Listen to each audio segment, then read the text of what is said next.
नमस्कार अभ्यासक मित्रमैत्रिणींनो, स्वागत आहे सगळ्यांचं.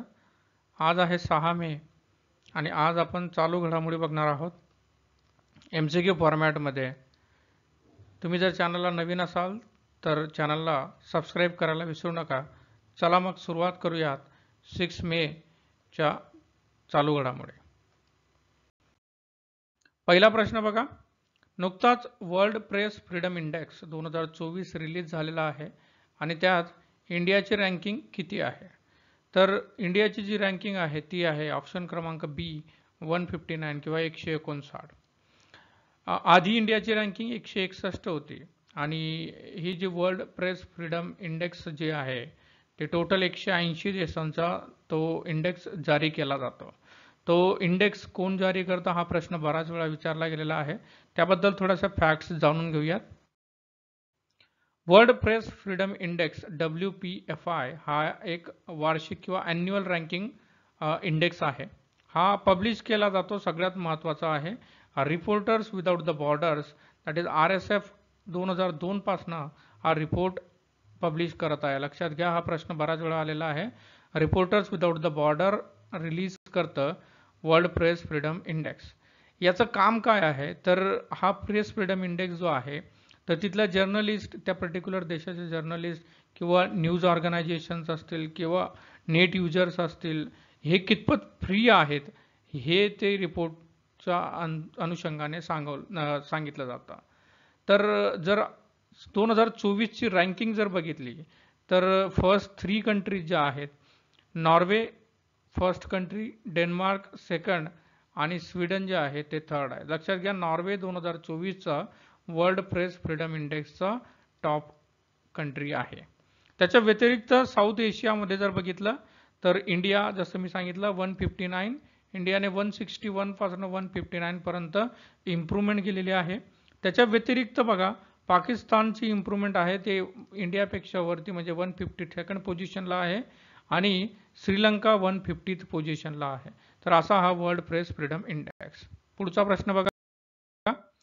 नुकताच शबाना आझमी यांना लंडन महापालिकेने एक महत्त्वाचा पुरस्कार प्रदान करण्याचं घोषित केलं आहे. तो पुरस्कार कुठला आहे? तर तो पुरस्कार आहे ऑप्शन क्रमांक B freedom of city London award.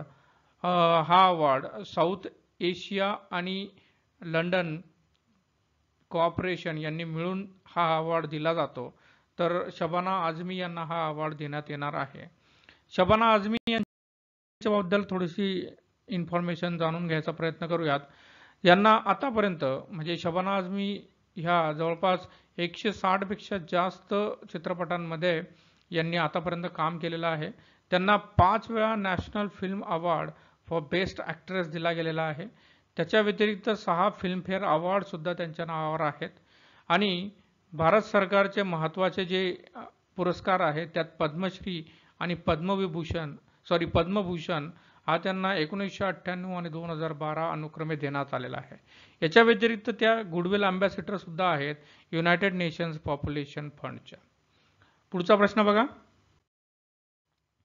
World laughter day किंवा विश्व हास्य दिवस कधी साजरा केला जातो? तर वर्ल्ड लाफ्टर डे किंवा विश्व हास्य दिवस हा 5 मेला साजरा केला गेला.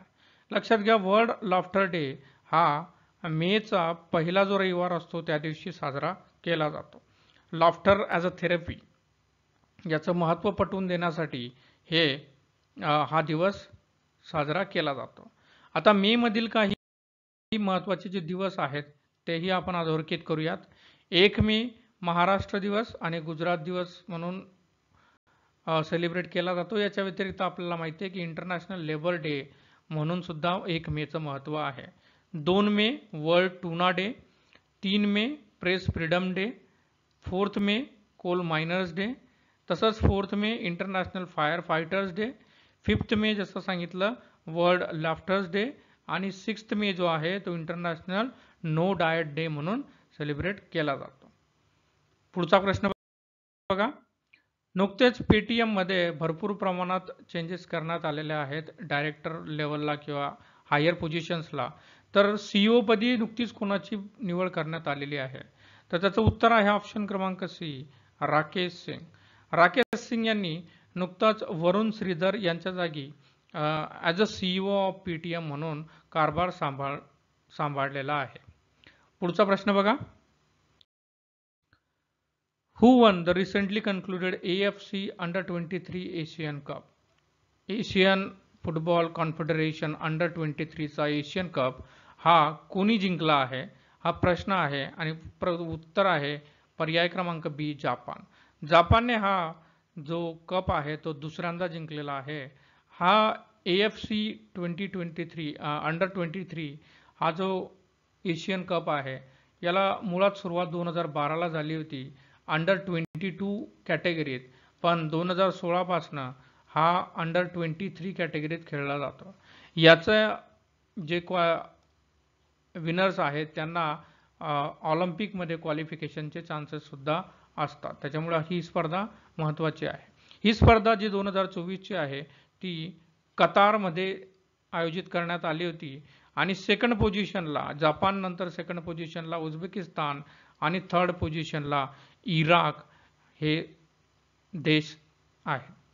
तर या काही ठळक घडामोडी होत्या आजच्या.